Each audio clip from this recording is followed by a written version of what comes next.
Muy buenas noches, apreciados estudiantes. Qué gusto tenerlos por acá en la primera clase del nuevo año 2024. Antes de empezar, desearles que tengan en este año mucho éxito, felicidad y que todo sea prosperidad y se cumplan todos sus objetivos de parte del instituto y sobre todo de parte mía también, ¿no? Bueno, retomando los temas que vimos en clases anteriores y que están dentro de los contenidos que se ha generado que se ha utilizado para analizar la temática del análisis de razones financieras, nosotros tenemos que tener presente que las razones financieras eh, las hemos analizado en cuatro módulos, ¿no es cierto? Lo que es la liquidez, la solvencia, y el día de hoy vamos a analizar de qué se trata la actividad, bueno, vamos a recordar de qué se trata la actividad y por qué es importante conocer la rentabilidad, ¿ok? Para eso yo les he cargado un archivo en el entorno virtual que les voy a compartir a continuación. Es del libro de análisis financiero.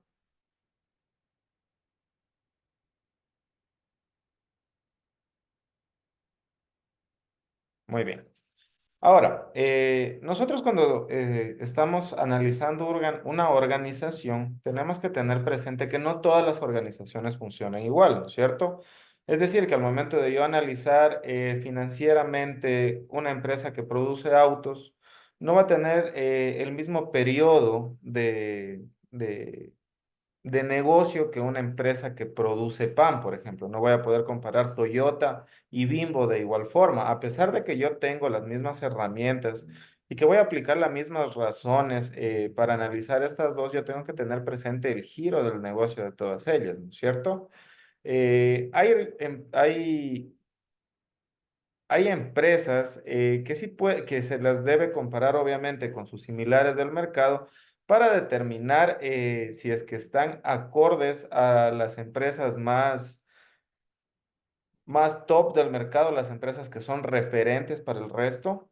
Por ende, las razones financieras nos ayudan a poder hacer eso, ya que al momento de utilizar la relación de la razón, es decir, haciendo un numerador contra un denominador, al generar los porcentajes que nos permiten determinar cómo está comportándose la empresa, independientemente de la magnitud que posea la organización, vamos a poder comparar en razón de los valores que vayamos a obtener de las razones de los diferentes tipos. Por ejemplo, la liquidez, ya saben que es un número que me va a indicar por cada dólar que debo en el corto plazo, cuántos dólares tengo en el activo de corto plazo para poder asumir esa obligación, ¿no es cierto? Y ese número yo puedo compararlo con las demás empresas que existen en el mercado. Lo mismo sucede con la actividad, pero ¿qué entienden ustedes por la actividad que realiza la empresa? ¿Qué será una razón de actividad? Sin leer lo que tenemos acá, ¿qué es lo que entienden ustedes por la actividad de una empresa? A lo que se dedica la empresa. A lo que se dedica la empresa. ¿Ya? ¿Alguien más?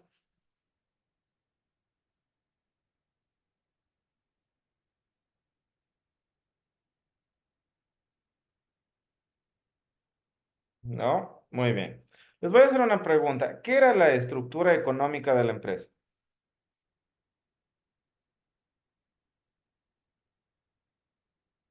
¿Voluntarios? ¿A qué nos referimos cuando hablamos de la estructura económica? Recuerden que había dos. Hay la estructura económica y la estructura financiera. Ambas tienen una relación, ¿no es cierto? Ambas tienen el mismo valor. Pero ¿cuál es la diferencia? La económica era lo que tenía la empresa, eran los activos. Exactamente, está constituida por activos fijos y activos de corto plazo, ¿no es cierto? Entonces, las razones de actividad nos ayudan a entender cómo es que la empresa está utilizando estos activos para el desarrollo de las actividades.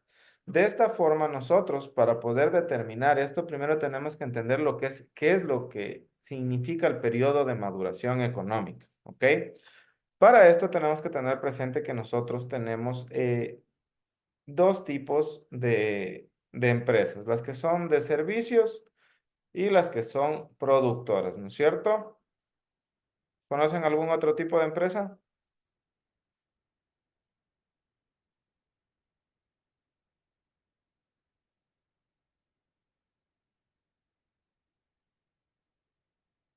¿Conocen alguna aparte?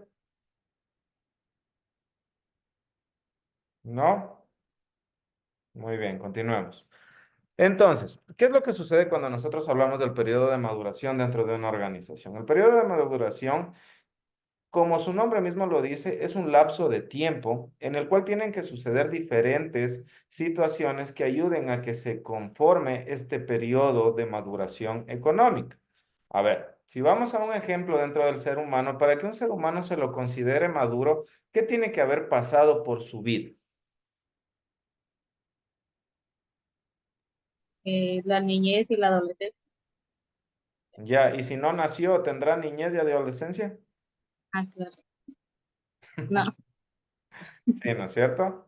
Entonces, tenemos que ir nosotros determinando qué es lo que va a ir sucediendo primero a lo largo del periodo de actividades de la organización. Dense cuenta que una organización, para que pueda funcionar, tiene que hacer una inversión, ¿sí o no? Tiene que hacer una inversión. La primera inversión más fuerte que va a hacer una empresa, ¿qué va a hacer? ¿Activos fijos, sí o no?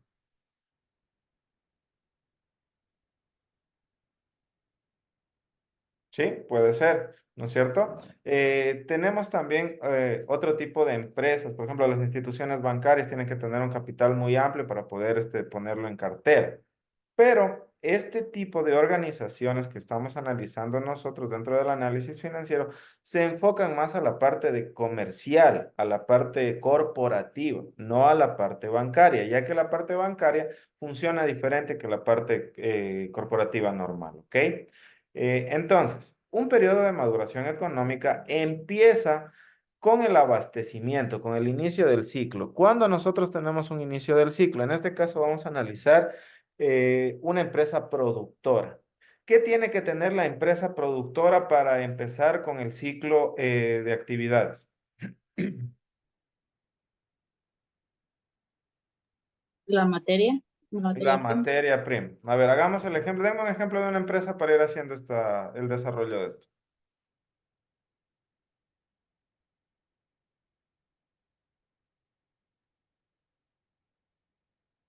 Ile, ILE, muy bien, empecemos entonces.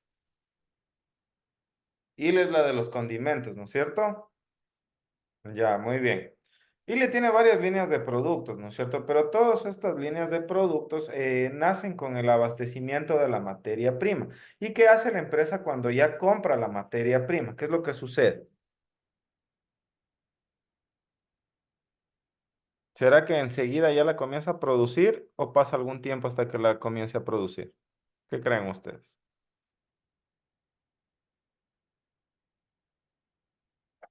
tiene que Por pasar lo por gen- los procesos.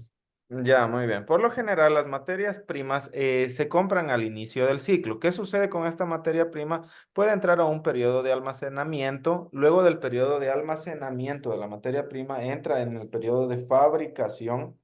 Luego del periodo de fabricación, la materia prima ya se convierte en un producto terminado, ¿no es cierto? Y una vez que el producto está terminado, ¿será que se vende enseguida? ¿Qué creen ustedes? ¿Será que ya tengo yo a los consumidores, a los clientes con los brazos abiertos esperando que salga el producto de la fábrica para poder consumirlo? No, ¿no es cierto? Hay un tiempo que transcurre en en todas estas partes que yo les estoy comentando. El momento que se compra la materia prima es el momento cero. Luego de esto, van a comenzar a suceder los otros ciclos que les estoy mencionando hasta que se consiga el producto terminado.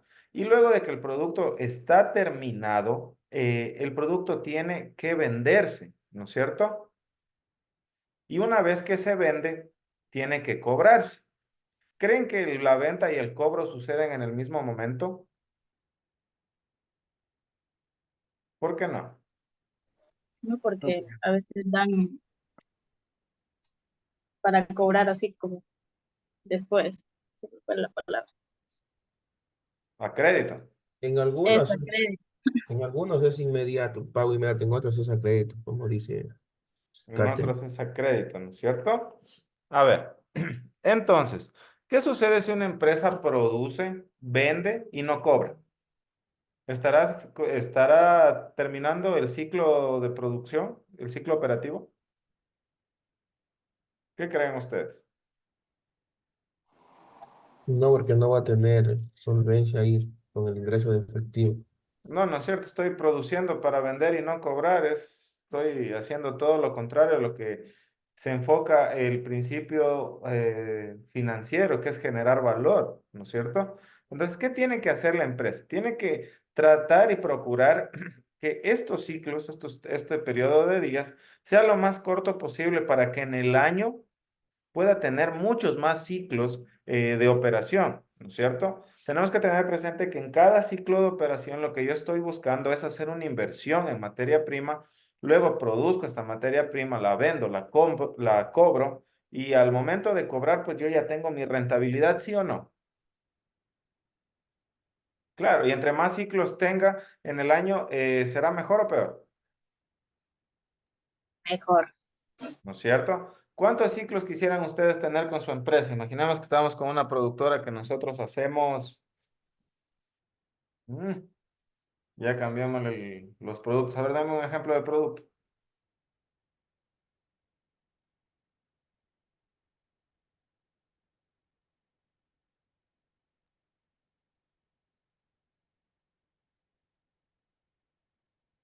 Yo les voy a dar un ejemplo de una empresa. ¿Sí han escuchado la empresa Boeing, la que hace aviones?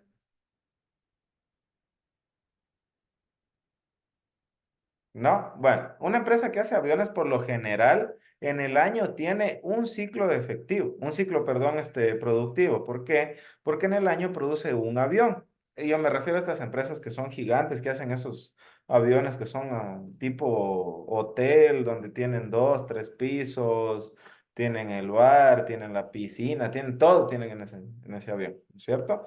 No sé si han visto en los aviones que viajan los jeques árabes. ¿No? Meteránse a dar una vuelta por Google y podrán analizar esta parte. Ahora, este tipo de aviones no es que se van a vender todos los días, ¿no es cierto? Porque la cantidad de dinero que se usa para comprarlos es bastante elevada. Por ende, este tipo de empresa tiene una rotación en el año de uno, pero al vender ese avión recupera toda la parte y genera toda la rentabilidad esperada, ¿no es cierto? Entonces, nosotros con el periodo de maduración tenemos lo siguiente. Tenemos que ir sumando la parte desde el momento que nosotros compramos la materia prima, que es en este momento cero, y vamos a ir sumando el periodo de días que nos va a ir generando cada una de las etapas de la producción. Y por ende también vamos a sumar los días que pasan desde que yo ya tengo el producto terminado, lo vendo y luego lo cobro. ¿Ok?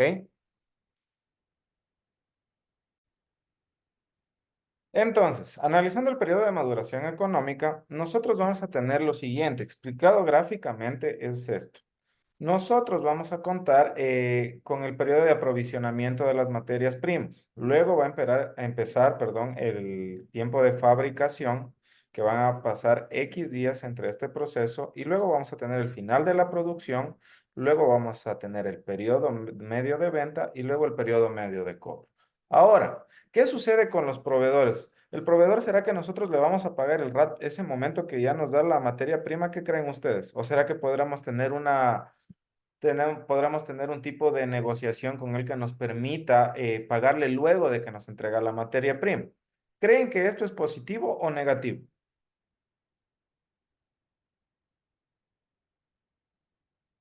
Por una parte, es una estrategia de venta que hace el proveedor para poder sacar su producto.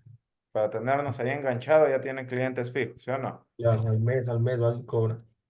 Ya, muy bien. ¿Alguien más nos puede aportar con algo? ¿Qué creen? ¿Será bueno o será malo? Creo que debe ser un periodo no muy largo para que sea beneficioso para nosotros No muy largo. como empresa. Creo, digo yo. Ya, muy O bien, sea, sí Karen. sería, Creo que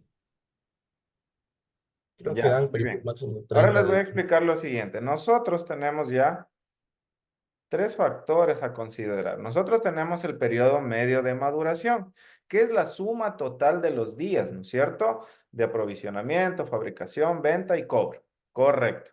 Pero nosotros luego tenemos dos factores más que podemos calcular.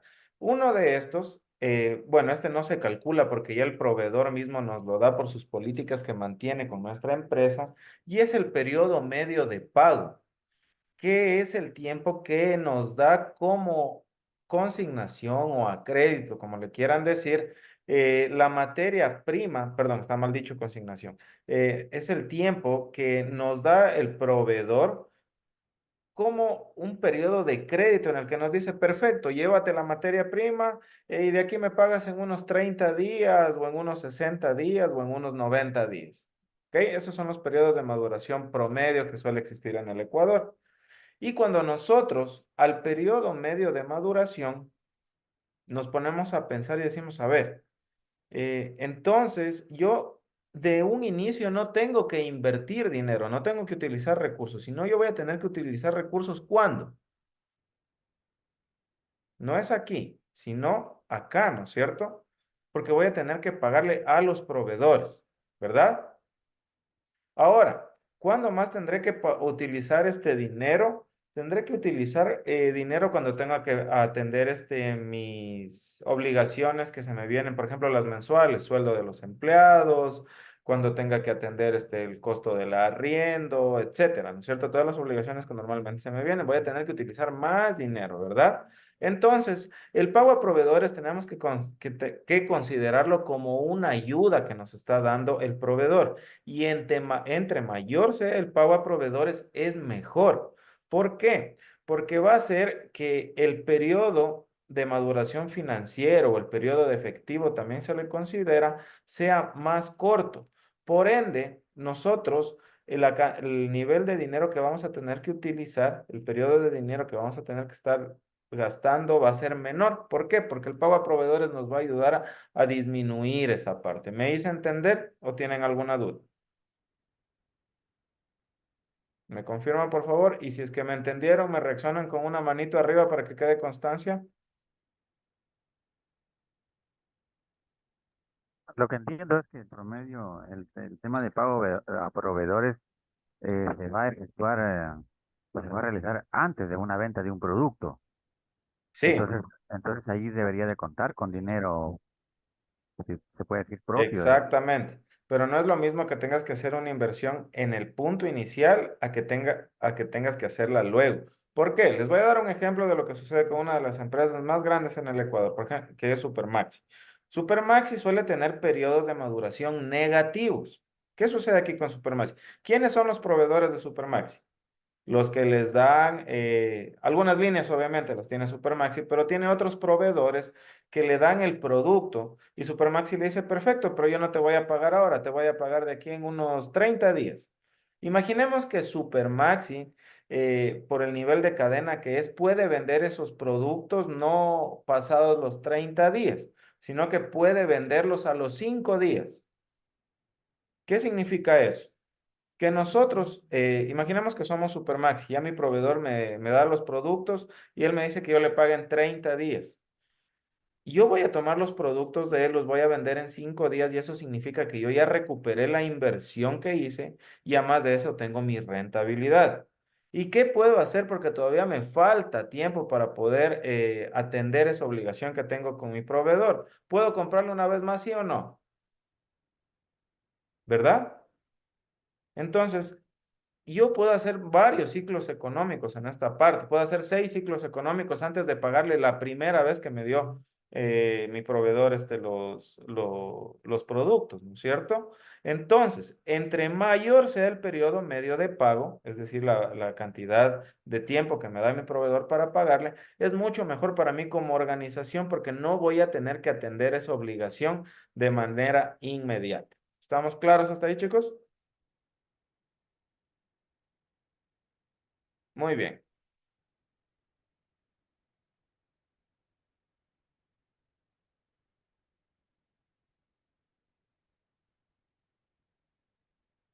Muy bien.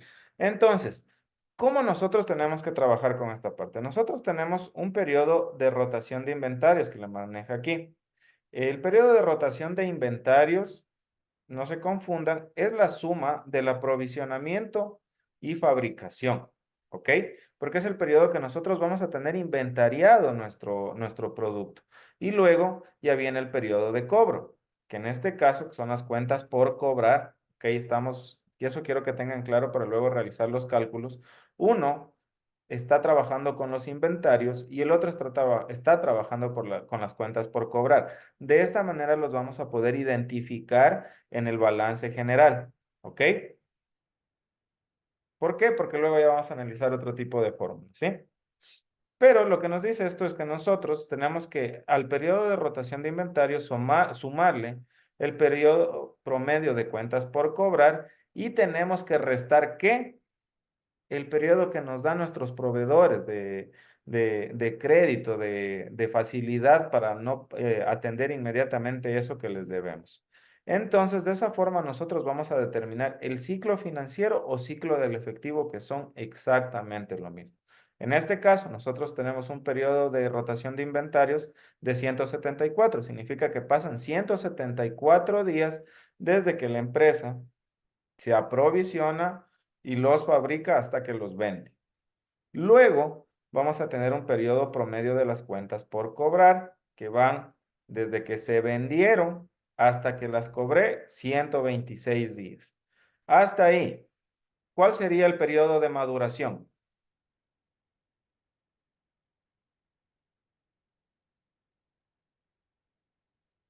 No les estoy preguntando el periodo o el ciclo del efectivo, sino el periodo de maduración. Sería la suma de esta cantidad con la cantidad de acá. ¿Ok? Eso ténganlo claro. Y luego, el periodo promedio de pago va a disminuirse o va a restarse. ¿Por qué? Porque es como que el proveedor me está dando un tipo de crédito, un tipo de ayuda, pero no tiene costo. ¿Por qué? Porque el no me va a cobrar más el proveedor por decir, ah, no, si yo te doy a 60 días, no sé, ahora me vas a pagar con el 5%, porque no funciona como un banco el proveedor. El proveedor, como dijo Rafael, tiene que tenerte contento, porque si no te vas a buscar otro proveedor, a menos de que sea el único proveedor en el mercado. Eso también tenemos que tener en cuenta para la estrategia financiera que nosotros estemos armando. Y si es que existe otro proveedor que nos dé la materia prima con las mismas calidades, ese tipo de criterios tendrán presentes cuando ya estén dirigiendo empresas o cuando ya su empresa esté funcionando. Acordarse también del profe Carlos, si es que necesita trabajo. Así que les agradezco. Muy bien. Entonces, quiero que entiendan eso, quiero que entiendan estos principios porque el resto ya es aplicar fórmulas, ¿ok? Aplicar fórmulas ya es únicamente sacar los números, que vamos a hacerlo en la próxima clase, pero quiero que entiendan el concepto de todo esto que es el periodo de maturación y cómo las razones de actividad nos ayudan a entender cómo funciona la empresa. Por eso es la actividad. Hasta ahí, chicos, ¿estamos claros? Muy bien, si tengo que calcular el periodo de maduración económico, voy a sumar el periodo de rotación de los inventarios, el periodo de transformación de materia prima y el periodo de cobro, ¿ok? O viéndoles de esta forma, el periodo de aprovisionamiento, el periodo de fabricación, el periodo de venta y el periodo de cobro. Ahí sumando todos esos valores, yo obtengo el periodo medio de maduración económica de la empresa. Pero cuando yo quiero obtener el periodo de efectivo que se refiere a netamente y qué tiempo voy a tener que tener yo efectivo, voy a tener que tener efectivo para poder utilizarlo para sanear todas mis obligaciones, el periodo del efectivo que yo voy a tener en este caso va a ser al periodo de maduración tengo que restarle el pago de los proveedores. ¿Por qué? Porque este es un financiamiento sin costo que nos dan los proveedores y de esa forma voy a determinar que este de aquí, desde aquí hasta acá, esta cantidad de días que me da, es el periodo o ciclo de efectivo, ¿ok? Ciclo financiero o ciclo de efectivo, donde yo voy a tener que tener fondos para poder atender mis obligaciones. Hasta ahí, chicos, ¿estamos claros?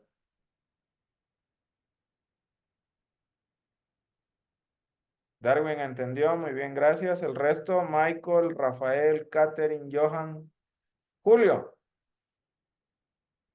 Ve, Julio también entendió. Muy bien, estamos ahí tranquilos entonces. Listo, chicos.